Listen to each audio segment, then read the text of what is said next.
आज का टॉपिक है हम लोगों का the salt march and the civil disobedience movement. इसमें बेसिकली हम लोग दो चीज़ों के ऊपर बात करने वाले हैं कि गांधी जी ने जो सॉल्ट मार्च चालू किया था वो क्या था, उनके पीछे क्या उनको परिणाम भुगतना पड़ा, इन सभी के बारे में पढ़ेंगे। और सबसे इंपॉर्टेंट इसमें हम लोग सिविल डिसोबीडियंस मूवमेंट भी देखेंगे। पिछले वाले क्लास में हमने आपको सिविल डिसोबीडियंस मूवमेंट और नॉन कोऑपरेशन मूवमेंट में डिफरेंस बताया था। नॉन कोऑपरेशन मूवमेंट का सिंपल सा मतलब था कि हम आपके साथ कोऑपरेट नहीं करेंगे, यानी कि आप जो बोलेंगे वो हम आपका बात नहीं मानेंगे, हम आपका साथ नहीं देंगे, हम आपका कपड़ा नहीं पहनेंगे, हम आपके स्कूलों में काम नहीं करेंगे, हम आपके स्कूलों में पढ़ेंगे नहीं, ये सब हमारा कहलाता है नॉन कोऑपरेशन। लेकिन सिविल डिसोबीडियंस मूवमेंट का मतलब था कि ऐसा मूवमेंट जहां पे इसके ऊपर बात होगा कि हम आपका कानून नहीं मानेंगे, यानी कि आपका जो लॉ होगा, नियम कानून होगा, वो हम नहीं मानेंगे। इसी को कहते हैं सिविल डिसोबीडियंस मूवमेंट। चलिए शुरू करते हैं। अच्छा, कई बार ना सीबीएसई इस प्रकार का क्वेश्चन पूछा है, आप सैंपल पेपर जब उठा के देखेंगे तो आपको पता चलेगा कि इस टॉपिक में बेसिकली सीबीएसई ने यह पूछा है कि गांधी जी अपने मूवमेंट के लिए सॉल्ट को ही क्यों चुनते हैं, यानी कि गांधी जी को यदि मूवमेंट चालू करना था तो वो नमक को ही क्यों चुनते हैं। तो इसका एक क्वेश्चन के रूप में भी क्रिएट किया जा सकता है ना, बिल्कुल, कि why Gandhi ji choose salt as a powerful symbol that could unite the country, यानी कि कंट्री को एकजुट करने के लिए, कंट्री को एकजुट करने के लिए, यानी कि हर धर्म के लोगों को एक जगह पर लाने के लिए गांधी जी ने नमक को ही क्यों चुना। यानी कि गांधी जी को आंदोलन यदि करना था तो कुछ और चीजों के बारे में करते, नमक के ऊपर उन्होंने आंदोलन क्यों किया भाई। इसके पीछे ना रीजन है। क्या रीजन है, देखो, salt was something that consumed by the rich and the poor. पहला बात तो गांधी जी ने नमक को आंदोलन के तौर पे इसलिए चुना क्योंकि नमक ऐसा चीज है जो कि हर कोई इस्तेमाल करता है, चाहे वो गरीब हो या फिर अमीर हो। तो बताओ, यदि नमक के ऊपर आंदोलन होगा तो गरीब को भी लगेगा और अमीर को भी लगेगा कि यार ये तो हम भी इस्तेमाल करते हैं, तो क्यों ना हमको भी इस मूवमेंट में हिस्सा लेना चाहिए। तो गांधी जी का ना यहाँ पे ब्रेन देखो, बहुत शार्प ब्रेन है उनका, बहुत सोच समझ के काम करते थे वो। गांधी जी जैसे देखो, आपने क्या देखा पिछले कुछ क्लास में आपने देखा कि गांधी जी ने रोलर सत्याग्रह चालू किया, उसको वो रोकना पड़ गया। गांधी जी ने नॉन कॉपरेशन मूवमेंट चालू किया, उनको भी रोकना पड़ गया। क्यों रोकना पड़ गया बताओ? क्योंकि हर जगह पर क्या बढ़ जा रहा था, वायलेंस, हिंसा हो जा रहा था, हर जगह पर लड़ाई पीट हो जा रहा था। तो गांधी जी को लगा ना कि यार ऐसे यदि होता रहेगा ना तो हम लोग कभी भी कोई मूवमेंट सक्सेसफुली लॉन्च नहीं कर पाएंगे। और आगे आपको मिलेगा मुस्लिम लीग के बारे में, वहां पे आपको पढ़ने को मिलेगा कि एक समय हमारे इंडिया में ऐसा माहौल हो गया था कि हिंदू और मुस्लिम दोनों एक दूसरे का कट्टर दुश्मन हो गया था। तो गांधी जी को लगा ना कि जब तक हिंदू मुस्लिम को एक साथ नहीं लाओगे तब तक इंडिया में कोई भी मूवमेंट सफल हो ही नहीं सकता। तो सभी को एकजुट करने के लिए, हर प्रकार के धर्म को एकजुट करने के लिए गांधी जी ने अपने मूवमेंट के लिए किस चीज को चुना? नमक को चुना। क्योंकि नमक चाहे हिंदू हो, मुस्लिम हो, सिख हो, ईसाई हो, गरीब हो, अमीर हो, मिडिल क्लास हो, हर कोई इस्तेमाल करता है। तो सब कोई क्या कनेक्ट करेगा? सबको लगेगा कि यार नमक तो हम भी इस्तेमाल करते हैं, तो हमको क्या करना चाहिए, मूवमेंट में पार्टिसिपेट करना चाहिए। तो चूंकि नमक एक ऐसा चीज है जो कि हर कोई इस्तेमाल करता है, इसलिए गांधी जी ने नमक को चुना। पहला रीजन ये था। Also it was one of the most essential item of food. सही बात है भाई, खाना यदि आपको बनाना है तो नमक तो चाहिए ही। देखो, आप हल्दी नहीं दोगे ना चलेगा, प्याज नहीं दोगे चलेगा, लेकिन नमक नहीं दोगे तो आपका सब्जी ही पूरा क्या अच्छा लगता है आपको? बिल्कुल नहीं। तो एक ऐसा चीज है जो कि मतलब फूड आइटम का ये बहुत इंपॉर्टेंट चीज है, इसेंशियल चीज है। तो भाई हर कोई अपने आप को क्या कर पा रहा था, इस आंदोलन से कनेक्ट कर पा रहा था। आगे, the British government charge high tax on salt. तीसरा कारण यहाँ पे ये दिया है कि गांधी जी ने आखिर नमक को ही क्यों चुना अपने आंदोलन के लिए। तो इसलिए चुना क्योंकि अंग्रेज नमक के ऊपर बहुत ज्यादा टैक्स लेते थे। यानी कि जरा सोचो, नमक एक ऐसा चीज है जो कि हर किसी को इस्तेमाल करना है और अंग्रेज उसके ऊपर क्या कर रहा है, टैक्स ले रहा है।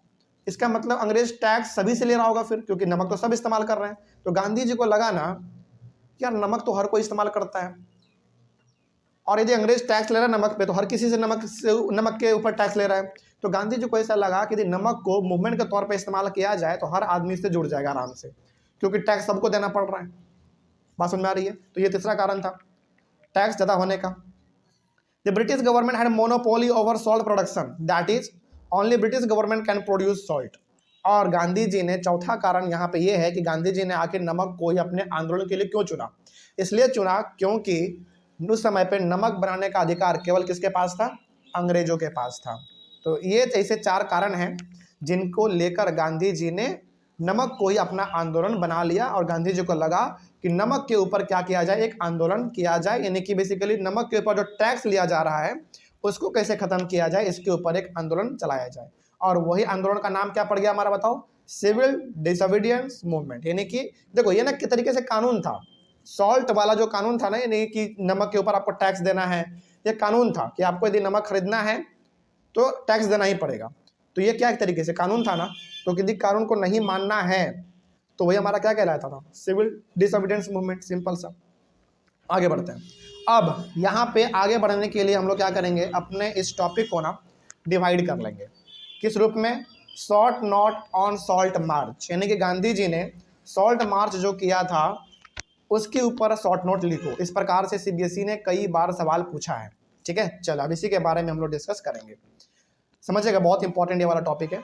On 31 January 1930 Gandhi ji sent a letter to viceroy Lord Irwin stating 11 demands. देखो बात हो रहा है 31 जनवरी 1930 का। उस दिन गांधी जी एक पत्र लिखते हैं और वो पत्र किसको भेज देते हैं, वायसराय जो उस समय पे थे हमारे लॉर्ड इरविन को भेज देते हैं। और उस पत्र में गांधी जी अपने 11 डिमांड लिखते हैं। कहने का मतलब उस समय पे जो अंग्रेजों के बहुत बड़े ऑफिसर थे वो कौन था, लॉर्ड इरविन था, उन्हीं के साथ में सब कुछ हुआ करता था। तो गांधी जी ने एक पत्र लिखा लॉर्ड इरविन को और उस पत्र में गांधी जी ने 11 डिमांड किया कि हाँ भैया मेरा ये सब समस्या है, इसको दूर किया जाए। सिंपल सा। ठीक है, आगे। The most important demand was to abolish this salt tax. 11 demand Gandhi ji ने किया था, लेकिन उन 11 डिमांड में से जो सबसे इंपॉर्टेंट डिमांड था वो डिमांड था कि जो सॉल्ट टैक्स है, यानी कि नमक के ऊपर जो आप टैक्स ले रहे हो उसको खत्म कर दो, अबॉलिश कर दो। हालांकि कुछ और भी रहे होंगे डिमांड गांधी जी के उस समय पे, किसानों का, बड़े बड़े बिजनेसमैन का, सभी का डिमांड गांधी जी ने उसमें लिखा था। लेकिन जो सबसे इंपॉर्टेंट डिमांड था गांधी जी का वो ये था कि नमक के ऊपर जो आप टैक्स लेते हैं उसको खत्म करो। ठीक है, आगे बढ़ते हैं। लेकिन जरा आप खुद सोच के बताओ क्या ऐसा अंग्रेजों ने किया होगा, बिल्कुल नहीं किया। तो अगला क्या हुआ देखो, Gandhi ji letter said that if the demands were not fulfilled by 11 March then the Congress would launch a civil disobedience movement. देखो गांधी जी ने पत्र लिखा कब, उन्होंने लिखा 31 जनवरी को, ठीक है, 1930 को। तो गांधी जी का जो पत्र था ना उसमें यह भी लिखा हुआ था, 11 डिमांड के साथ ये भी लिखा था कि यदि आपने मेरे बातों को, यानी कि मेरा जो 11 डिमांड है, यदि आपने उसको 11 मार्च तक कंप्लीट नहीं किया तो कांग्रेस क्या करेगी, यानी कि कांग्रेस पार्टी जो समय पे थी वो क्या करने जा रही है, एक सिविल डिसोबीडियंस मूवमेंट लॉन्च करेगी। सिंपल सा। तो गांधी जी का ना एक तरीके से जो पत्र था उसमें 11 डिमांड के साथ साथ एक ये चुनौती भी लिखा हुआ था, यानी कि एक वार्निंग भी था, यदि आपने 11 मार्च तक हमारे बातों को नहीं माना तो हम कांग्रेस वाले क्या करेंगे, एक सिविल डिसोबीडियंस मूवमेंट लॉन्च करेंगे, यानी कि ऐसा एक मूवमेंट चलाएंगे जिसमें ये लोगों को बताया जाएगा कि किसी प्रकार का आपका कानून हम लोग नहीं मानने वाले हैं। सिंपल सा। ठीक है, आगे। But viceroy Lord Irwin was unwilling to negotiate. लेकिन लॉर्ड इरविन ने गांधी जी के बातों को नहीं माना। उनको लगा ना गांधी जी ऐसे ही बोल रहे हैं, ये कुछ नहीं कर सकता, तो लॉर्ड इरविन ने उनके बातों को नहीं माना। अब जब नहीं माना तो क्या हुआ वो देखो फिर। Finally, Mahatma Gandhi started his famous salt march with his 78 trusted volunteers. अब गांधी जी को आ गया गुस्सा। गांधी जी को लगा कि यार हमने 11 डिमांड किया है, उनमें से एक भी ये मानने को राजी नहीं है। तो गांधी जी को यहाँ पे गुस्सा आया और गांधी जी ने क्या किया, अपने 78 बहुत ही ट्रस्टेड, यानी कि जिनके ऊपर बहुत ही विश्वास किया जा सकता है, 78 ऐसे लोगों के साथ अपने सॉल्ट मार्च को चालू किया। याद रखिएगा कितने लोगों के साथ, 78 लोगों के साथ उन्होंने अपना ये सॉल्ट मार्च चालू किया। सिंपल सा। ठीक है, आगे। The march was over 240 miles from Gandhi ji's ashram in Sabarmati to the Gujarati coastal town of Dandi. ये जो मार्च था हमारा, यानी कि एक पद यात्रा था, बेसिकली लोगों को पैदल चलना था इस मूवमेंट में, ये लगभग 240 माइल्स का था। ठीक है, और ये चालू कहाँ से हुआ था, गांधी जी के आश्रम से, जो कि कहाँ पे है, साबरमती में। और ये कहाँ तक जाना था मार्च, डांडी तक जाना था। और ये डांडी ना और साबरमती दोनों कहाँ पड़ता है आपका, गुजरात में पड़ता है। इस बात को याद रखिएगा कि ये जो आपका मार्च था गांधी जी का सॉल्ट मार्च, ये टोटल 240 माइल्स का था, यानी कि बहुत अच्छा खासा दूरी था। ये शुरू हुआ था गांधी जी के आश्रम से जो कि साबरमती में था, वहाँ से, और ख़त्म कहाँ पे होना था, डांडी में होना था। और ये डांडी ना गुजरात में पड़ता है, समुद्र के किनारे एरिया पड़ता है, समुद्र के बिल्कुल किनारे पड़ता है।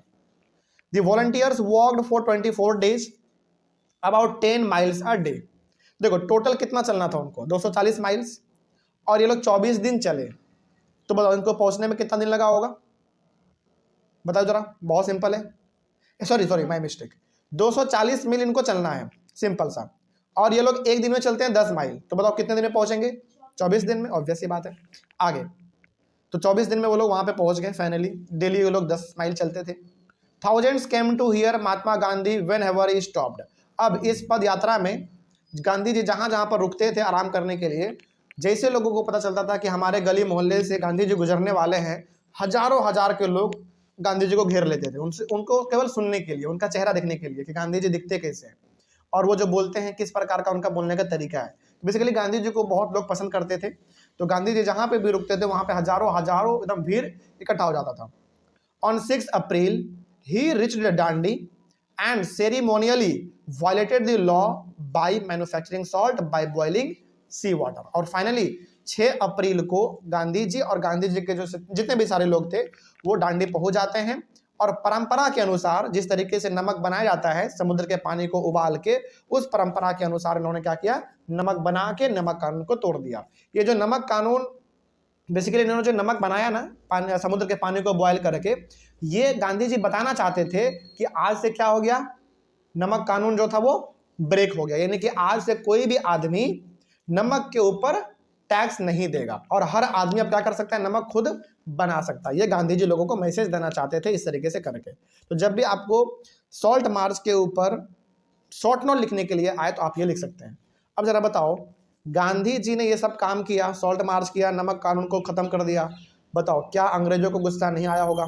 बिल्कुल गुस्सा आया होगा। अब इसके रिजल्ट में हुआ क्या, जरा ये भी देख लेते हैं। तो इंपैक्ट देख लेते हैं सॉल्ट मार्च का क्या हुआ। पीपल वेयर, हालांकि गुस्सा तो आया ही अंग्रेजों का, लेकिन कुछ पहले और बातें देखते हैं, फिर अंग्रेजों का गुस्सा देखेंगे हम लोग कि उन्होंने क्या किया। People were asked not only to refuse cooperation with the British but also to break colonial laws. जब एक बार गांधी जी ने डांडी में नमक बना के नमक कानून को तोड़ दिया, तो हर किसी को यह कहा गया कि अब कोई भी आदमी अंग्रेजों के साथ क्या करेगा, कॉपरेट नहीं करेगा। और आज से क्या हो चुका है, नमक कानून खत्म हो चुका है, तो अब आपको नमक के ऊपर टैक्स देने की जरूरत नहीं है, ठीक है। और जितने भी प्रकार के कॉलोनियल लॉ है, यानी कि जितने प्रकार के अंग्रेजों के नियम कानून है, उसको भी अब आप मत मानो, ये कह दिया गया लोगों को। किसने कहा बताओ? नहीं, गांधी जी ने सभी को कह दिया, कहने के लिए कि सबको कह दो कि आज से नमक कानून टूट चुका है, कोई भी आदमी अब नमक के ऊपर टैक्स नहीं देगा, सिंपल, ठीक है। आगे बढ़ते हैं, और किसी प्रकार के कानून को भी अब नहीं मानेगा, बात खत्म। क्योंकि ये सब हम लोग क्या पढ़ रहे हैं, सिविल डिसोबीडियंस मूवमेंट ही पढ़ रहे हैं। तो बताओ, ये जो हमारा नमक कानून टूट गया, यानी कि नमक के लॉ को हमने नहीं माना, एक तरीके से हमने क्या किया, सिविल डिसोबीडियंस मूवमेंट ही तो हमने किया। और सिविल डिसोबीडियंस मूवमेंट का मतलब ही था कि हम आपके नियम कानून को नहीं मानेंगे, सिंपल। तो गांधी जी ने बेसिकली सिविल डिसोबीडियंस मूवमेंट चलाया, जिसके अंदर उन्होंने नियम कानून जो थे हमारे नमक को लेकर, उन्होंने खत्म कर दिया। आगे फिर क्या होता है देखो, people in different parts of the country broke the salt law, manufactured salt and demonstrated in front of government salt factories. अब जैसे जैसे लोगों को ना खबर फैलता गया कि गांधी जी ने कह दिया है साफ साफ कि अब नमक के ऊपर टैक्स नहीं देना है, गांधी जी ने खुद नमक बना के नमक कानून को तोड़ दिया है, तो जितने भी अलग अलग प्रकार के लोग रहते थे हमारे भारत में उस समय पे, जैसे जैसे उन सभी को ये खबर पता चला, उन सभी ने भी क्या कर दिया, अपने से नमक बनाना चालू कर दिया। लेकिन पहले कानून क्या था बताओ, कि केवल अंग्रेज ही बना सकते थे नमक पहले, लेकिन अब सब कोई नमक बना सकता था और सब कोई नमक बना के मार्केट में बेच सकता था। और कोई भी यदि अंग्रेज से नमक खरीदेगा, मान लो अभी भी यदि कोई खरीदता है, तो टैक्स देने की कोई जरूरत नहीं है, ये गांधी जी ने सबको कह दिया, ठीक है। और आम आदमी भी अब नमक बना रहा था, और बना बना के जहाँ पे गवर्नमेंट का फैक्ट्री हुआ करता था, जहाँ पे वो लोग नमक बनाते थे अंग्रेज लोग, उनके सामने जाके वो लोग बेचने लगे। सोचो, एक तरीके से चिढ़ाने के लिए कि अब हम भी नमक बना सकते हैं। लेकिन पहले क्या ये लोग कर पाते थे? नहीं। तो यहाँ पे क्रेज किसने दिखाया बताओ? गांधी जी ने दिखाया भाई, बहुत इंपॉर्टेंट आदमी थे। आगे, as the movement spread foreign cloth was boycotted and liquor shops picketed. अब लोगों को लगा ना कि जब इतना पावर हमको मिल ही गया है, गांधी जी ने जब कह ही दिया है, तो क्यों ना इस मूवमेंट को थोड़ा सा और बड़े लेवल पे लेके जाया जाए। तो लोगों ने क्या कर दिया, जो भी घर में कपड़े थे अंग्रेजों के, मतलब कि जो अंग्रेजों से उन्होंने खरीदे थे, उन सभी को उन्होंने इकट्ठा किया और उसमें आग लगा दिया। जो शराब के दुकान थे अंग्रेजों के, उनके तरफ बैरिकेड कर दिया कि कोई इंडियन उधर नहीं जाएगा। इस तरीके से यहाँ पे सब क्या करना चाहते थे, अंग्रेजों को कमजोर करना चाहते थे फाइनेंशियली, ठीक है। आगे, पीजेंट्स रिफ्यूज टू पे लैंड रेवेन्यू एंड चौकीदारी टैक्सेस। अब देखो, यहाँ पे किसान भी ना अब रेंट नहीं दे रहा है अंग्रेजों को, क्योंकि किसानों को भी क्या हो चुका है, किसान भी मोटिवेट हो चुके हैं कि अब जब गांधी जी ने कह ही दिया है कि किसी प्रकार का नियम कानून नहीं मानना है, तो अंग्रेजों को अब टैक्स भी क्यों दे भाई। तो किसानों ने टैक्स देना भी अब क्या कर दिया, बंद कर दिया। और चौकीदारी टैक्स, अच्छा चौकीदारी का मतलब बताते क्या होता है। चौकीदारी टैक्स का मतलब था, पहले ना अंग्रेज लोग जंगलों में पाबंदी लगा देते थे कि कोई भी आदमी बिना परमिशन का नहीं जाएगा, और जो कोई जाएगा तो उसको टैक्स देना पड़ेगा। उसी को हम लोग कहते थे चौकीदारी टैक्स, ठीक है। और चौकीदारी टैक्स का मतलब यहाँ पे ये भी है कि बेसिकली आदमी को जो प्रोटेक्ट किया जाता था, यानी कि गांव सबको जो प्रोटेक्ट करते थे अंग्रेज, किसी प्रकार का हमला नहीं होने देते थे, उसको ही हम लोग कहते थे चौकीदारी। सिंपल सा था। आगे बेसिकली हर जगह पे आप क्या देख रहे हैं कि नियम कानून को पालन नहीं किया जा रहा है, क्योंकि गांधी जी ने नमक कानून जब तोड़ा ना तो सबको एक तरीके से मोटिवेट हो गए सभी लोग। आगे क्या हुआ देखो, in many places forest people violated forest laws by entering into reserve forest to collect wood and graze cattle. देखो पहले क्या था ना, आम आदमी को जंगलों में जाने का परमिशन तक नहीं था, क्योंकि जंगलों को क्या कर दिया गया था, रिजर्व कर दिया गया था। रिजर्व मतलब प्रोटेक्टेड, कि कोई भी आदमी बिना परमिशन का इसमें नहीं जाएगा। लेकिन जब से गांधी जी ने नमक कानून तोड़ा, अब लोगों को लगने लगा यार अब तो हम आज़ाद हैं, किसी प्रकार का नियम कानून मानना ही नहीं है, तो चुपचाप जहाँ जाना है वहाँ चले जाओ। तो जो पहले जंगलों में लोगों को घुसने का परमिशन नहीं था, अब लोग जंगलों में भी जा रहे थे, अपने जो भी है लकड़ी इकट्ठा करना वो कर रहे थे, जानवर को चराना था वो लोग चरा रहे थे, मतलब जो भी था अब वो लोग आराम से जंगल में जाके अपना काम कर रहे थे। तो ये हम लोगों ने इम्पैक्ट देखा सॉल्ट मार्च का, यानी कि कानून टूटा नमक का, लेकिन ये सब भी हम लोगों को देखने को मिला, जो कि बहुत अच्छा था। लेकिन क्या लगता है आपको कि अंग्रेज इतना शांत रहा होगा? बिल्कुल नहीं। अब अंग्रेजों ने क्या किया ये देखते हैं। अंग्रेजों को तो खैर बहुत गुस्सा आया होगा, लेकिन गुस्सा आया तो उन्होंने क्या किया जरा देखा जाए। Steps taken by the British government after the salt मार्च, यानी कि जब हमारा सॉल्ट मार्च खत्म हो गया तो उसके बाद अंग्रेजों ने क्या स्टेप लिया देखा जाए। पहला पॉइंट इसमें कहा गया है कि worried by the developments the British government began arresting the Congress leaders one by one. अब देखो एक तरीके से जब गांधी जी ने नमक कानून तोड़ा ना, हर जगह पे आपने क्या देखा, हर प्रकार के कानून को तोड़ा जा रहा है। अब यहाँ पे अंग्रेजों को लगा ना डर, अंग्रेजों को लग गया डर कि यार ऐसे ही चलता रहा तो हमारा तो कोई बात ही नहीं मानेगा, सब किसका बात मानने लगेगा, गांधी जी का मानने लगेगा। तो ये ना इस प्रकार का जो तरक्की हो रहा था इंडिया में, इसको देखकर ये लोग घबरा गया, एकदम पूरा घबरा गया। अब घबरा गया तो इन्होंने क्या किया, कांग्रेस के एक एक लीडर को इन्होंने अरेस्ट करना चालू कर दिया, ठीक है। आगे देखो इसका परिणाम क्या हुआ फिर, this lead to violent clashes in many places. अब देखो आप कांग्रेस के लीडर को अरेस्ट करोगे तो क्या कांग्रेस का सपोर्टर चुप रहेगा? नहीं। तो कांग्रेस के सपोर्टर जितने भी, तो उन्होंने क्या किया, पुलिसों के साथ जाके लड़ाई पीट करना चालू कर दिया। क्लेसेस का मतलब झगड़ा चालू हो गया, हर जगह पर एकदम हिंसा बढ़ गया। देखो यही सब कारण आपको दिखेगा आगे, जिसमें आपको ये पता चलेगा कि गांधी जी सिविल डिसोबीडियंस को भी क्या कर देते हैं, बंद कर देते हैं, क्योंकि वायलेंस बढ़ने लग गया था। तो जब यहाँ पे कांग्रेस के लीडर एक एक करके अरेस्ट होने लग गए तो वायलेंस बढ़ गया, यानी कि आम आदमी और पुलिस के बीच में लड़ाई झगड़ा बढ़ने लग गया। Abdul Gruffudd Khan, who was a disciple of Mahatma Gandhi, was also arrested in April 1930। Abdul Gruffudd Khan ये ऐसा इंसान था जो गांधी जी का बहुत बड़ा स्टूडेंट था। डिसिपल का मतलब होता है स्टूडेंट, शिष्य, बहुत अच्छा आदमी जो उसको फॉलो करते हैं। बात समझ में आ रही है? तो अब्दुल जफर खान जो कि खुद एक गांधी जी का बहुत अच्छा स्टूडेंट था, उनको फॉलो करते थे। अब्दुल गफर खान गांधी जी को फॉलो करते थे। जब अब्दुल गफर खान को अरेस्ट किया गया अंग्रेजों के द्वारा, तब मामला और गर्मा गया एकदम पूरा। याद रखना यहाँ पे कई बार पूछा जाता है कि अब्दुल गफर खान गांधी जी का कौन था, एक स्टूडेंट था, यानी कि बहुत अच्छा शिष्य था गांधी जी का अब्दुल जफर खान। और अब्दुल गफर खान गांधी जी को बहुत अच्छा मानते थे, उनका आइडिया गांधी जी का इनको बिल्कुल पसंद था। आगे बढ़ते हैं। Due to this angry crowds demonstrated in the streets of Peshawar facing police firing and many were killed. जब अब्दुल गफर खान जो कि गांधी जी का बहुत अच्छा स्टूडेंट था, जब उनको अरेस्ट किया गया ना, तो पेशावर के सड़कों पर, पेशावर हमारा जगह है, नॉर्थ इंडिया में पड़ता है पेशावर, अब लेकिन ये पाकिस्तान का हिस्सा बन गया है, ठीक है। तो पेशावर में एकदम पूरा लोग सड़कों पे उतर गए, और जब सड़कों पे उतर गए तो पुलिस इसको कंट्रोल नहीं कर पा रहे थे, भाई क्या हो क्या नहीं हो पता नहीं। तो पुलिस ने लोगों के ऊपर फायरिंग करना चालू कर दिया, और बहुत सारे लोगों का तो जान चल गया। देखो एक तरीके से यहाँ भी क्या हो रहा है, हिंसा हो रहा है, वायलेंस बढ़ रहा है, और जो कि गांधी जी को बिल्कुल पसंद नहीं था। खैर आगे बढ़ते हैं क्या होता है। अब month later Mahatma Gandhi was also arrested. सोचो एक महीने के बाद गांधी जी को खुद अरेस्ट कर लिया जाता है। सोचो जो आदमी इंडियन हिस्ट्री में इतना इंपॉर्टेंट था, जो हर प्रकार के मूवमेंट को लॉन्च कर रहा था, उन्हीं को अरेस्ट कर लिया गया। तब तो हमारा गुस्सा और बढ़ जाएगा भाई। अब देखो क्या हुआ। Due to this supporters of Mahatma Gandhi specially industrial workers in Sholapur attacked police station, municipal buildings, courts and railway station. जब गांधी जी को अरेस्ट किया गया ना, एक तरीके से आप ऐसे समझो, मूवी चल रहा है और मूवी में जब हीरो को कुछ हो जाता है तो कितना गुस्सा आता है लोगों को, है ना। उसी प्रकार का यहाँ पे था, सारा मूवमेंट चल रहा था और मूवमेंट का जो हीरो था यानी कि गांधी जी जो थे, उनको जब अरेस्ट किया गया ना, मामला और गर्मा गया। और इसमें सबसे बढ़ चढ़ का हिस्सा किसने लिया? वर्कर्स ने। इंडस्ट्रियल, जो इंडस्ट्री में वर्कर थे हमारे, कहाँ पे? सोलापुर में। सोलापुर के अंदर जो इंडस्ट्री में काम करने वाले वर्कर थे, उन सभी ने सोचा यार हमारे गुरु को ये आपने अरेस्ट कर लिया, तो इन्होंने बदले में पुलिस स्टेशन पे, म्युनिसिपल बिल्डिंग पे, कोर्ट्स पे, रेलवे स्टेशन पे हमला करना इन्होंने चालू कर दिया इन लोगों ने।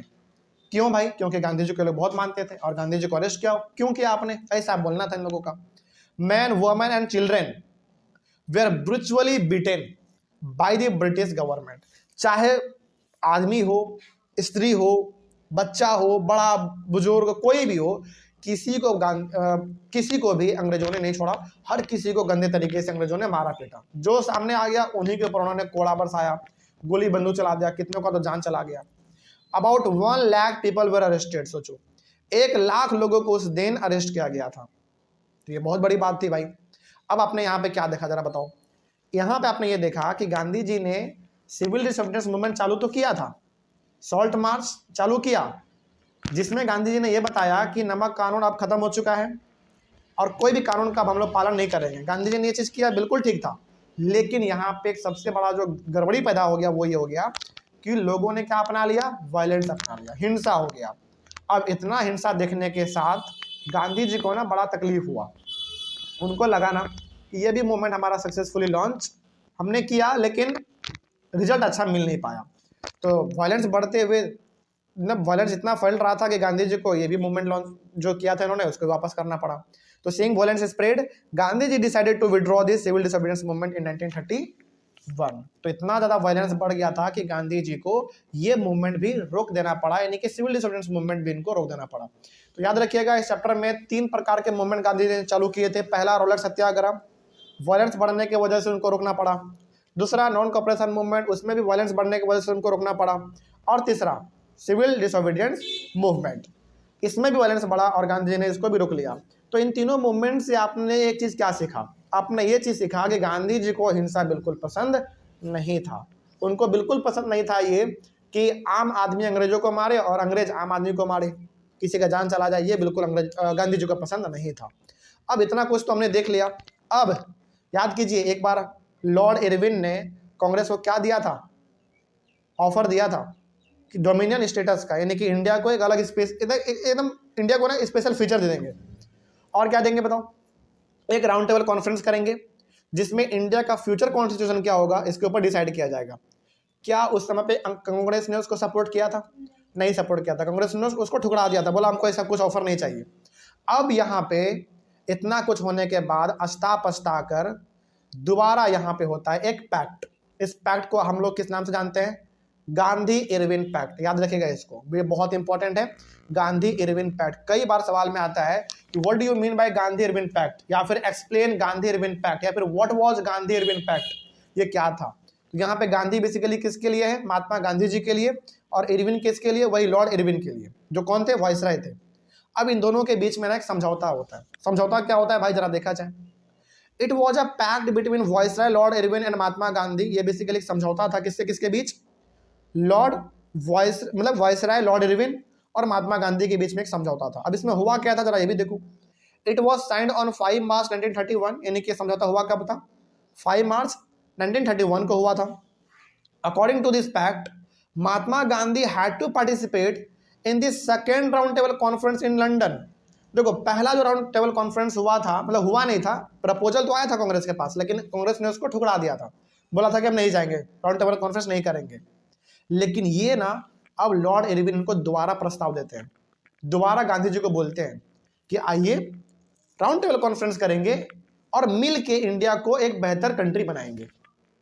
तो गांधी जी को इस बार लगता है कि यार सही में जाना चाहिए, क्या पता कुछ भला इंडिया का कुछ भलाई हो जाए, है ना। तो अब बताओ, ये जो हमारा राउंड टेबल कॉन्फ्रेंस था इसको हम लोग क्या नाम दे देंगे? सेकेंड राउंड टेबल कॉन्फ्रेंस को हम लोग दे देंगे, क्योंकि पहली बार तो हम लोगों ने ठुकरा दिया था।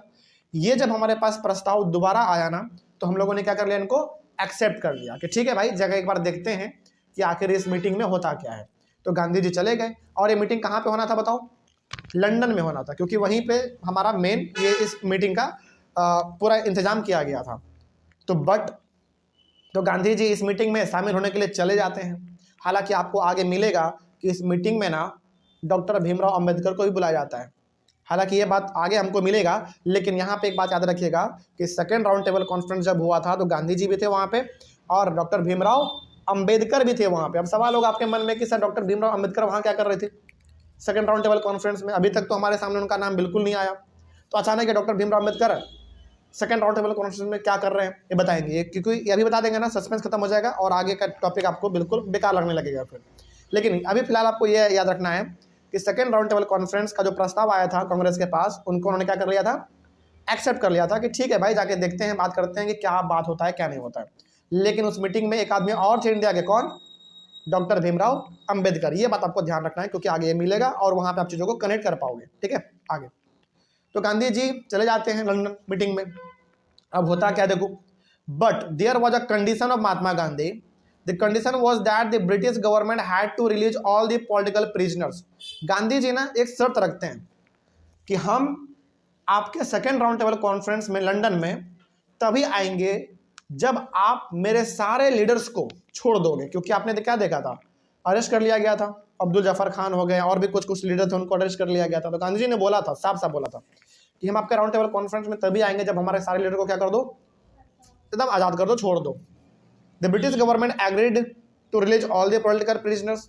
तो ब्रिटिश गवर्नमेंट एकदम राजी हो गया, ठीक है भाई हम छोड़ देंगे आपके सारे लीडर को, लेकिन आप कहाँ आ जाओ? लंदन मीटिंग में आ जाओ। अब गांधी जी वहां पे चले भी जाते हैं, लेकिन जब जाते हैं तो अब रिजल्ट क्या होता है उसका वो भी देख लो। महात्मा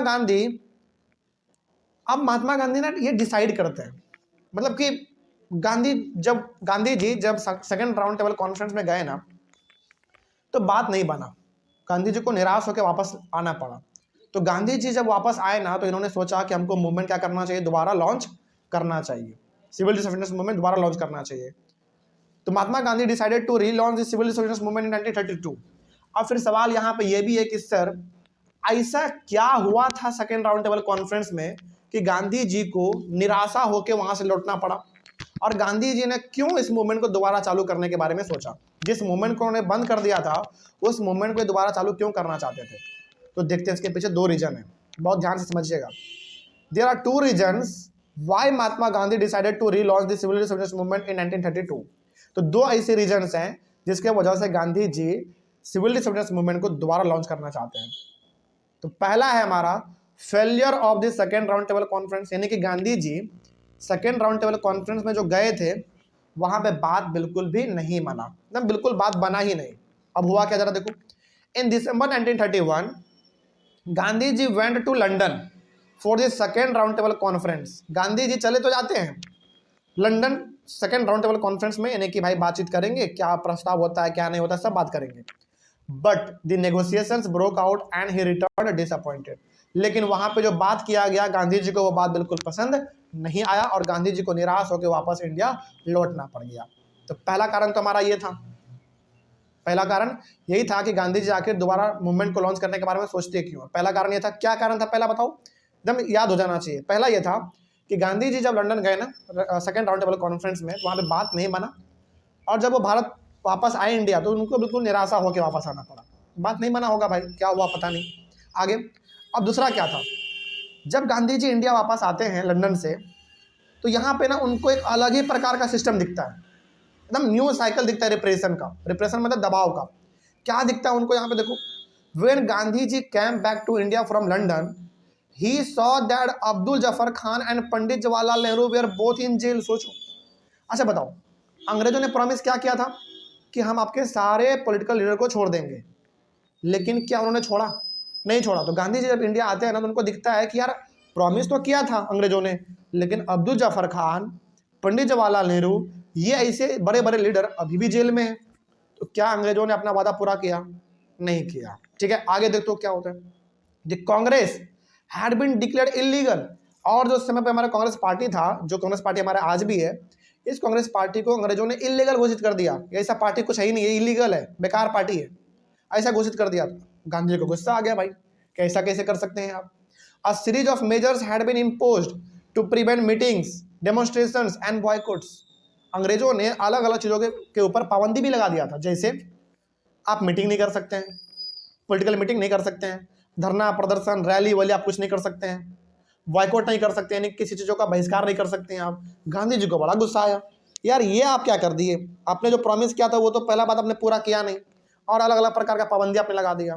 तो ये दो ऐसे कारण थे जिनको देखते हुए गांधी जी को लगता है कि जो हमने सिविल डिसोबीडियंस मूवमेंट बंद कर दिया था उसको क्या करना चाहिए, दोबारा लॉन्च करना चाहिए। तो so Mahatma Gandhi decided to relaunch the civil disobedience movement in 1932 but it lost its momentum by 1934। तो गांधी जी 1932 में सिविल डिसोबीडियंस मूवमेंट को दोबारा चालू करना तो चाहते हैं, लेकिन उसको 19 चलता भी है, कुछ दिन तक चलता भी है, लेकिन 1934 आते आते तक वो सिविल डिसोबीडियंस मूवमेंट का जो एक मोमेंटम था पूरी तरीके से कम हो जाता है। कम देखो कम इसलिए हो जा रहा है ना, क्योंकि आप कितने दिन तक मूवमेंट चलाओगे भाई, आदमी को काम भी रहता है, अपना काम धाम छोड़ के आपके मूवमेंट में क्यों आएगा वो।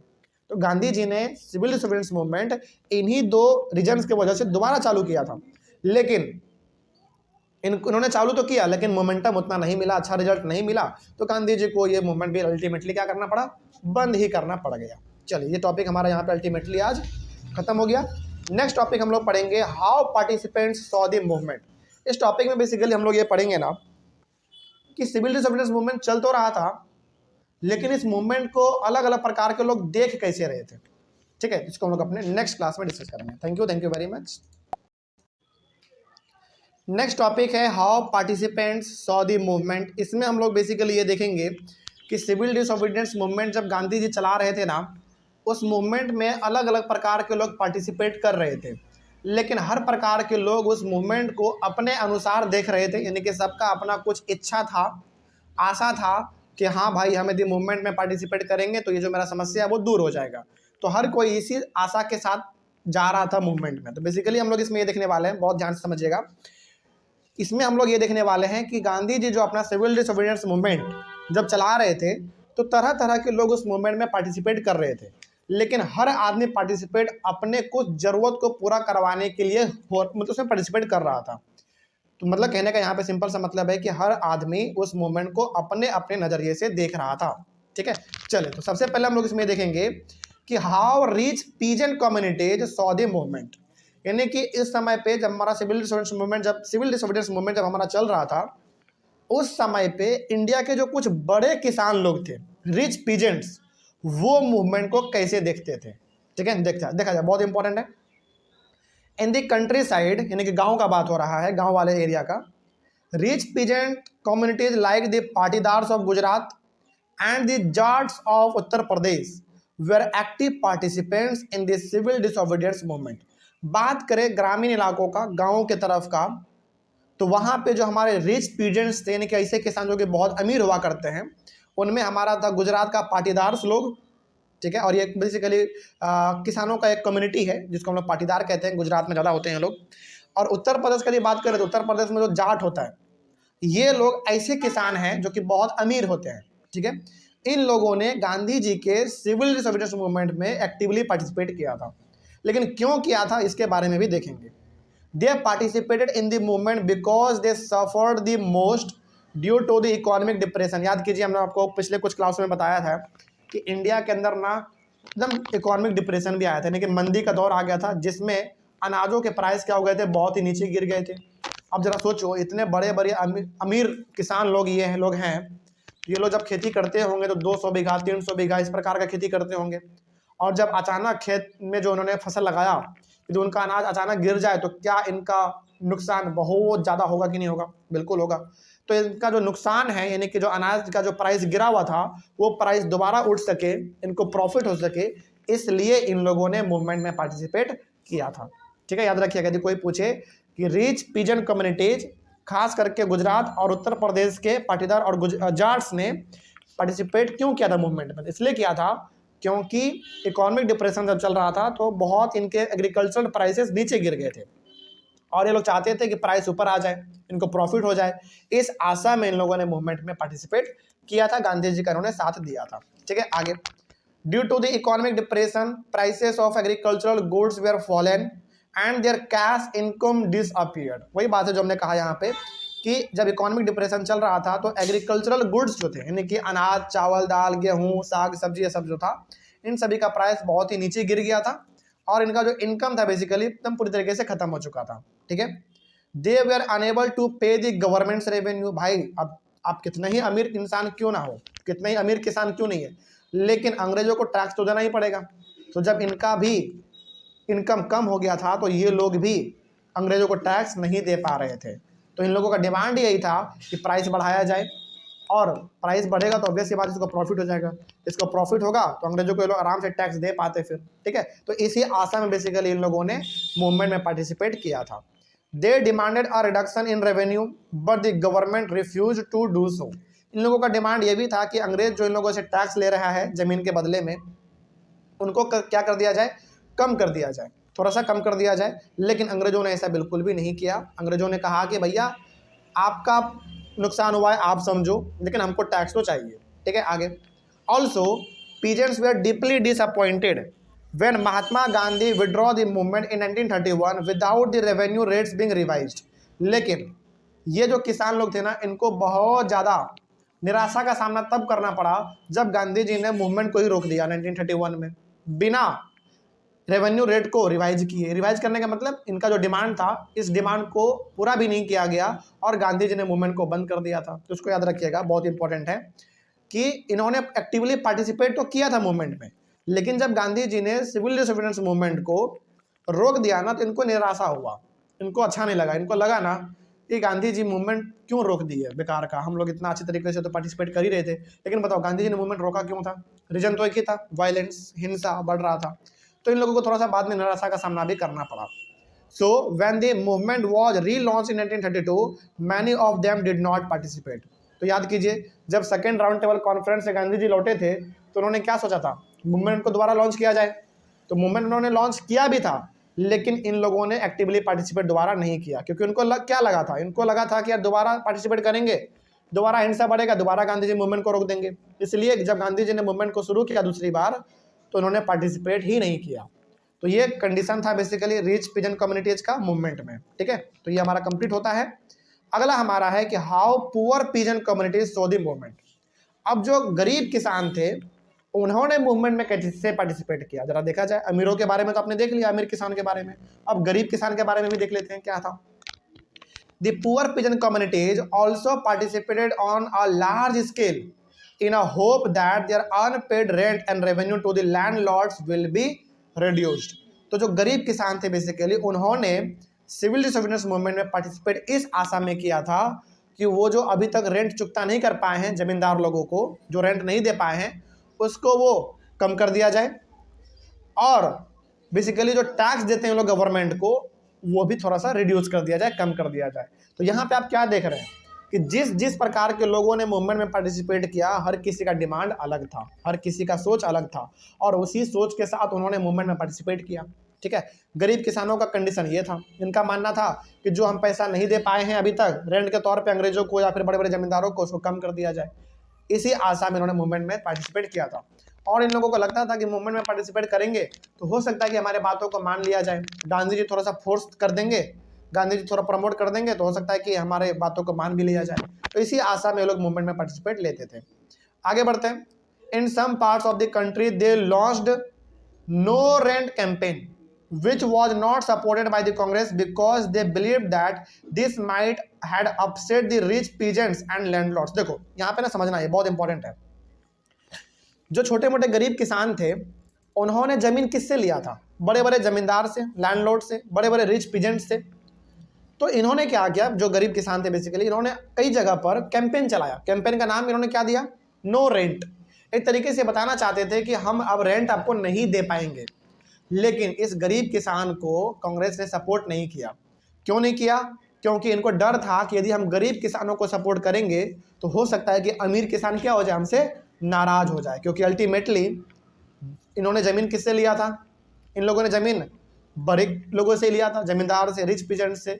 तो बड़े लोग नाराज ना हो जाए, इसलिए कांग्रेस ने ज़्यादातर गरीब किसानों को जितना सपोर्ट नहीं किया, अपने मूवमेंट से उनको दूर ही रखा।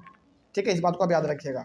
यदि पूछा जाए कि कांग्रेस ने गरीब किसानों को सपोर्ट क्यों नहीं किया था, तो इसलिए नहीं किया था क्योंकि उनको डर था कि यदि हम गरीब लोगों को, बेसिकली जो गरीब किसान है उनको सपोर्ट करेंगे तो जो अमीर किसान है वो नाराज हो जाएंगे हमसे, ठीक है, इसलिए उन्होंने उसको बेसिकली सपोर्ट नहीं किया था।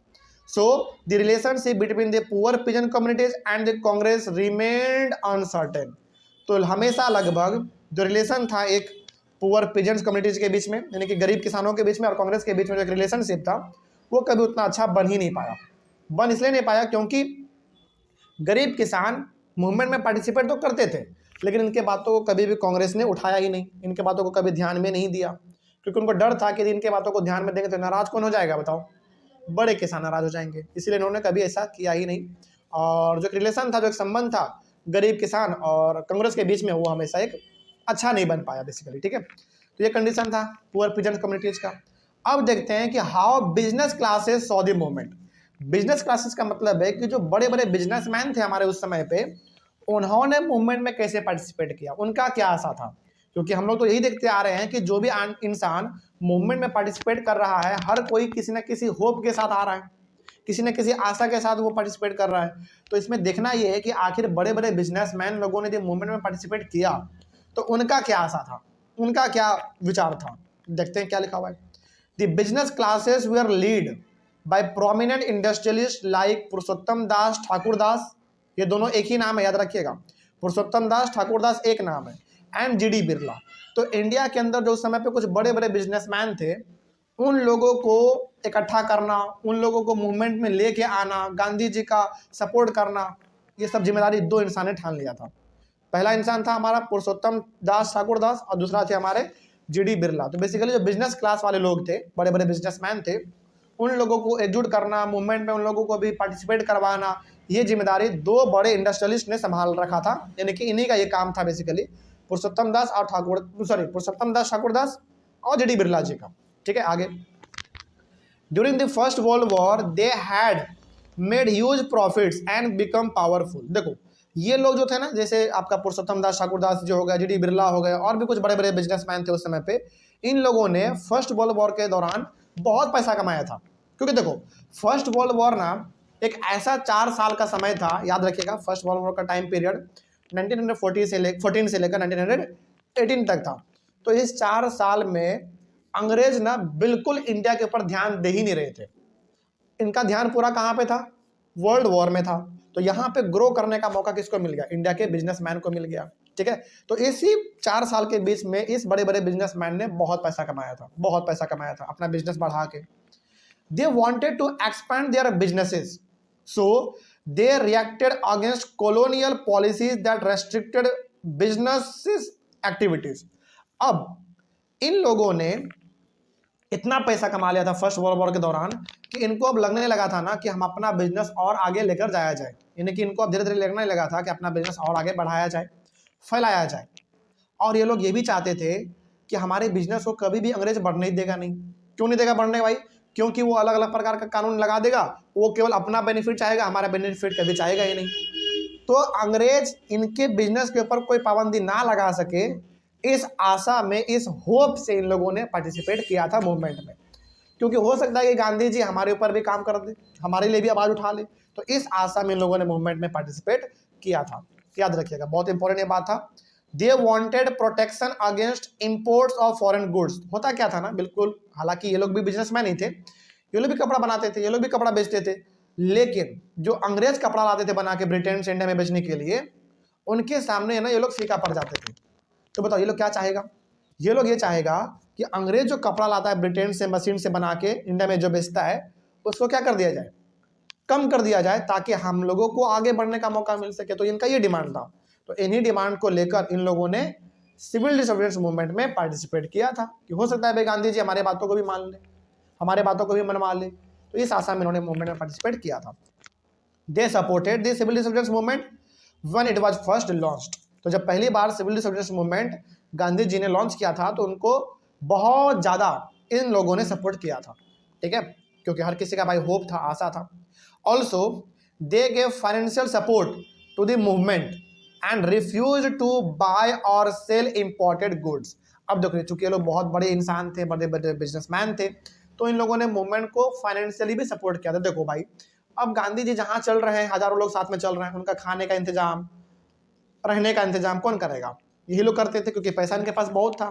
तो इन लोगों ने जो मूवमेंट में पार्टिसिपेट किया ना, इनका एक ही मकसद था मूवमेंट में पार्टिसिपेट करने का। इनका मकसद ये था कि अंग्रेजों का जो सामान है, जो बिकता है, उसको कम किया जाए और हमारे सामानों को ज़्यादा बेचने का मौका दिया जाए। ठीक है, ये इनका कहने का मतलब था। और इन लोगों ने अंग्रेजों के सामान को खरीदना भी बंद कर दिया था कि भैया हम आपका आप सामान नहीं खरीदेंगे, हम अपना बिजनेस खुद बढ़ाएंगे आगे। ठीक है, आगे to organise business interests they form the Indian industrial and commercial Congress, इसको हम लोग शॉर्ट में IICC कहते हैं, जो कि कब बनाया गया था? 1920 में बनाया गया था। And the federation of the Indian chamber of commerce and industry, जिसको हम लोग शॉर्ट में FICCI कहते हैं, जिसको 1927 में बनाया गया था। कहने का मतलब यहाँ पे है कि बिजनेसमैन लोग अपने बिजनेस को और आगे बढ़ा सके, हर कोई एक दूसरे को सपोर्ट कर सके, इनके लिए इन लोगों ने अपना एक अलग संस्था ही बना लिया था। दो संस्था इन्होंने क्रिएट किया था। पहला Indian industrial and commercial Congress, जो कि 1920 में बनाया था इन लोगों ने, और दूसरा था federation of the Indian chamber of commerce and industry, जो कि इन लोगों ने 1927 में बनाया था। तो ये ऐसे दो ऑर्गेनाइजेशन इन लोगों ने बना लिए थे जिसमें फायदा केवल और केवल बड़े बड़े बिजनेसमैन को ही मिल पाता। बेसिकली वो लोग अपने बिजनेस को बढ़ाने के लिए ही और हर कोई दूसरे के काम आ सके, इसके लिए ही उन लोगों ने ऐसा दो ऑर्गेनाइजेशन बनाया था। ये डेट और इन दोनों का नाम बहुत इंपॉर्टेंट होता है, इसलिए इन दोनों को आप याद रखिएगा। ठीक है, और बताइए कि पूरे बिजनेस क्लास को जो लीड कर रहे थे उनका नाम दो था, पुरुषोत्तम दास ठाकुर दास और दूसरा GD बिरला। ठीक है, चलिए आगे बढ़ते हैं। तो इस तरीके से आपने देखा कि बिजनेस क्लास के जो लोग थे उन्होंने मूवमेंट में पार्टिसिपेट किया, तो उनका क्या विचार था, ये हम लोगों ने देख लिया। तो बेसिकली याद रखिएगा कि बिजनेस क्लास के लोगों ने मूवमेंट में पार्टिसिपेट इसलिए किया था ताकि उनके बिजनेस को आगे बढ़ाने का मौका मिल सके। ठीक है, तो आप यहाँ पे बेसिकली अब तो आपको ये पता चल ही गया होगा कि जिस भी प्रकार के लोगों ने मूवमेंट में पार्टिसिपेट किया, हर किसी का सोच अपना अलग अलग था। आगे बढ़ते हैं। अगला हमारा how industrial working classes saw the movement, यानी कि वैसे लोग जो कि इंडस्ट्री में काम करते थे, उन्होंने यदि मूवमेंट में पार्टिसिपेट किया तो उनका क्या सोच था। देखते हैं जरा क्या था, बहुत इंपॉर्टेंट है ये भी। The industrial working classes did not participate in the civil disobedience movement in large numbers except Nagpur region, यानी कि नागपुर को छोड़कर कहीं पर भी इंडस्ट्री के वर्कर्स ने सिविल डिसोबीडियंस मूवमेंट में ज़्यादा भारी मात्रा में पार्टिसिपेट नहीं किया था। याद रखिएगा, ये बहुत इंपॉर्टेंट पॉइंट था। यानी कि सिविल डिसोबीडियंस मूवमेंट में इंडस्ट्री के यदि वर्कर ने कहीं पर पार्टिसिपेट किया तो वो कौन थे? नागपुर के लोगों ने केवल ज़्यादा किया था, बाकी किसी प्रकार के लोगों ने नहीं किया था। ठीक है, अब क्यों नहीं किया भाई, इसका पीछे रीजन क्या था, जरा ये भी देखते हैं। This was because industrialist were supporting the movement and the Congress was effort to include workers in the movement. अब देखो, ये जो बेसिकली छोटे छोटे इंडस्ट्री में काम करने वाले वर्कर थे ना, इनका डिमांड क्या था? इनका डिमांड ये था कि हम काम तो करते हैं लेकिन हमको टाइम पे पेमेंट नहीं मिलता, फिक्स्ड पेमेंट नहीं मिलता, कम मिल जाता है। तो बताओ, यहाँ पे ना वो वही मामला हो गया कि कांग्रेस अमीर किसानों को सपोर्ट करते थे, छोटे किसानों को सपोर्ट नहीं करते थे। क्योंकि उनको डर था, क्या डर था? कि यदि छोटे किसानों को सपोर्ट करने लग गए ना तो नाराज कौन हो जाएगा? अमीर किसान नाराज हो जाएंगे। तो वही केस यहाँ पे भी था। बताओ, इंडस्ट्री का मालिक कौन? बड़े बड़े बिजनेसमैन लोग, वो भी मूवमेंट में है और इंडस्ट्री के वर्कर भी मूवमेंट में है। तो बताओ, गांधी जी और भी बाकी कांग्रेस के लीडर सपोर्ट किसको करना चाहेंगे?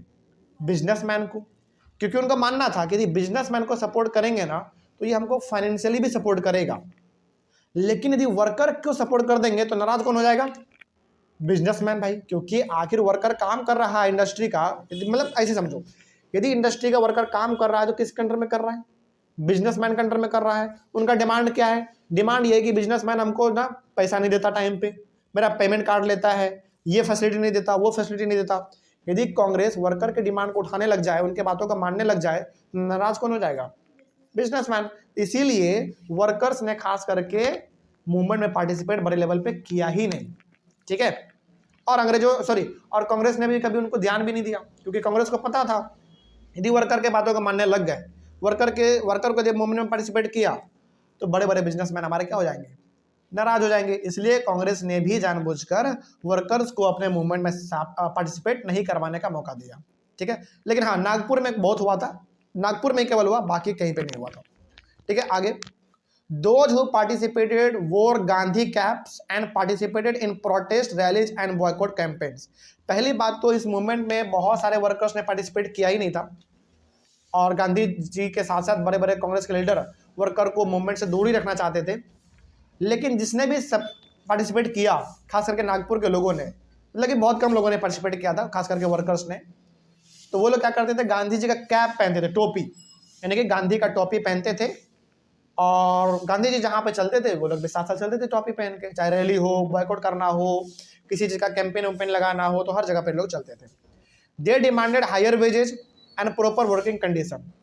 तो बेसिकली वर्कर है भाई, इंडस्ट्री में काम करता है, तो पता इनका डिमांड क्या हो सकता है, इनका डिमांड यही हो सकता है कि पेमेंट थोड़ा सा बढ़ाया जाए, और जो वर्किंग कंडीशन है जहाँ पे काम करते हैं साफ़ सुथरा जगह हुआ जाए, कोई फैसिलिटी वहाँ पे नहीं होता है, उसको पूरा किया जाए, ये वर्कर का डिमांड था। तो याद रखिएगा, सवाल यदि पूछा जाए कि इंडस्ट्री के वर्कर्स ने मूवमेंट में पार्टिसिपेट बड़े लेवल पे क्यों नहीं किया, इसलिए नहीं किया क्योंकि उस मूवमेंट में ऑलरेडी कौन थे, बड़े बड़े बिजनेसमैन थे।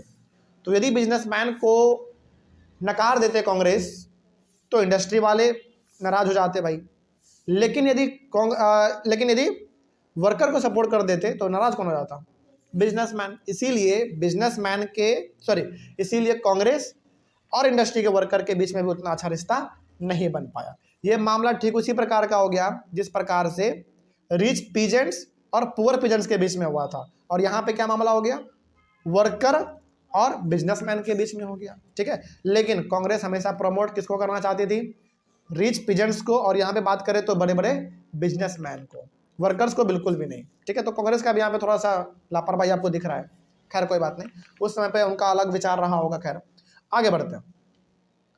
अब लास्टली हम लोग इस टॉपिक में देखते हैं कि आखिर महिलाओं ने मूवमेंट को कैसे देखा, क्योंकि अभी तक तो महिलाओं का बात कहीं पे नहीं हुआ। तो इसमें हम लोग ये देखेंगे कि आखिर महिलाओं ने इस मूवमेंट में पार्टिसिपेट किया तो क्यों किया, और वो लोग मूवमेंट को किस तरीके से देखते थे। देखा जाए क्या लिखा हुआ है, women also participated in the civil disobedience movement on a large scale. यानी कि जब civil disobedience movement Gandhi ji ने लॉन्च किया तो उस समय पे महिलाओं ने भी बड़े लेवल पे इस मूवमेंट में पार्टिसिपेट किया, हर प्रकार के महिलाओं ने। During Gandhi ji salt march, thousands of women came out of their homes to listen to him. यानी कि जब गांधी जी अपना सॉल्ट मार्च कर रहे थे तो उस समय पे गांधी जी जहाँ जहाँ से गुजर रहे थे, महिलाएं अपने घर से बाहर निकलती थी, और कुछ महिलाएं तो गांधी जी के साथ भी चलती थी प्रोटेस्ट करने के लिए, रैली में चलती थी, और कुछ महिलाएं तो घर से बाहर निकलती थी केवल उनको सुनने के लिए, देखने के लिए कि गांधी जी दिखते कैसे हैं, गांधी जी बोलते कैसे हैं, उनका तरीका क्या है काम करने का। बेसिकली गांधी जी का जो विचार था ना, वो महिलाओं को भी बहुत ज़्यादा अट्रैक्ट करता था, क्योंकि गांधी जी हर किसी के बारे में बोलते थे, चाहे महिला पुरुष कोई भी हो, हर किसी के बारे में बोलते थे। आगे बढ़ते हैं तो यहाँ पे आप क्या देख रहे हो, बेसिकली आप यहाँ पे बेसिकली ये देख पा रहे हैं कि महिलाओं ने भी सिविल डिसोबीडियंस मूवमेंट में एक्टिवली पार्टिसिपेट किया था। ठीक है, आगे they participated in protest marches, manufactured salt, boycotted foreign cloth and picketed liquor shops. तो महिलाओं ने किस तरीके से काम किया, देख लो यहाँ पे ध्यान से। महिलाओं ने प्रोटेस्ट मार्चेज में पार्टिसिपेट किया, यानी कि जहाँ पे मार्च होना होता था, रैली होना होता था, वहाँ पे भी इन्होंने पार्टिसिपेट किया गांधी जी के साथ। इन्होंने नमक कानून जब गांधी जी तोड़ रहे थे दांडी में, वहाँ पे भी इन्होंने नमक बनाया गांधी जी के साथ मिलकर। बॉयकॉट किया इन्होंने फॉरेन क्लॉथ का, यानी कि जितने भी विदेशी कपड़े थे उनको इन्होंने जला दिया, और ख़ास करके जो शराब के दुकान थे उधर इनके हस्बैंड ना जा सके शराब पीने के लिए, वहाँ पे इन्होंने बैरिकेड लगा दिया। हमारे इंडिया में बेसिकली महिलाओं को तकलीफ क्या होता है अपने हस्बैंड से, बताओ, यही होता है कि शराब ना पिए नॉर्मली। और ख़ास करके आप बिहार में देखो तो बिहार में जब शराब बंद नहीं हुआ था तो हर महिलाओं का शिकायत क्या होता था, शिकायत ये होता था कि हमारा हस्बैंड शराब बहुत पीते हैं। लेकिन जब से शराब बंद हुआ है तो हर महिला खुश है। तो बेसिकली जो शराब बंद करने के मामले में महिला होती है ना, बहुत एक्टिव होती है। तो बेसिकली शराब उस समय पे चलता किसका था, अंग्रेजों का, अंग्रेज चलाते थे। तो जो शराब का दुकान था उधर उन लोगों के हस्बैंड ना जा सके, शराब ना पी सके, उनकी इसके लिए उन्होंने बैरिकेड वहाँ पे कर देते थे। पिकेट का मतलब होता है उधर बैरिकेड कर दो, वो लोग उधर जा ही ना पाए, सिंपल सा। तो कहने का सिंपल सा मतलब एक लाइन में ये है कि महिलाओं ने हर प्रकार के मूवमेंट में पार्टिसिपेट किया था। गांधी जी के हर प्रकार के मूवमेंट में इन्होंने पार्टिसिपेट किया था।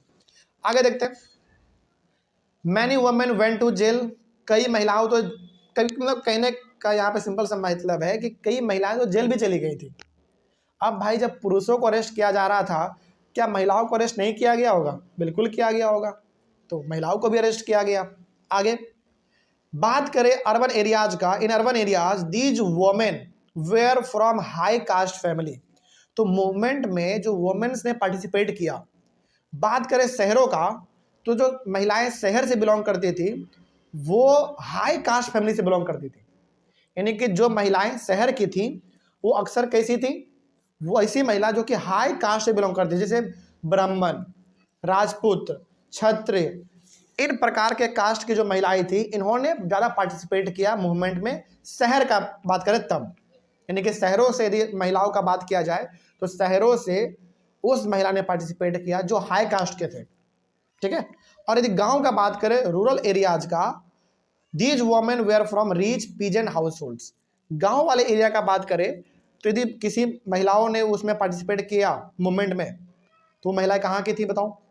बड़े बड़े अमीर किसान के घर से वो बिलोंग करती थी, ठीक है। आगे they began to see service to the nation as a sacred duty of women, और जो महिलाएं थी ना, ये महिला अपने देश का जो ये लोग जो मतलब मूवमेंट कर रहे थे, पार्टिसिपेट कर रहे थे, इसको ये लोग एक तरीके से अपना पवित्र धर्म के तौर पे मानते थे। मतलब ये मानते थे कि ये मेरा धर्म है, यदि कंट्री में हम लोग साथ दे रहे हैं, गांधी जी के साथ चल रहे हैं, तो ये हमारा सेक्रेड ड्यूटी यानी कि हमारा ये पवित्र धर्म है, हमको करना चाहिए।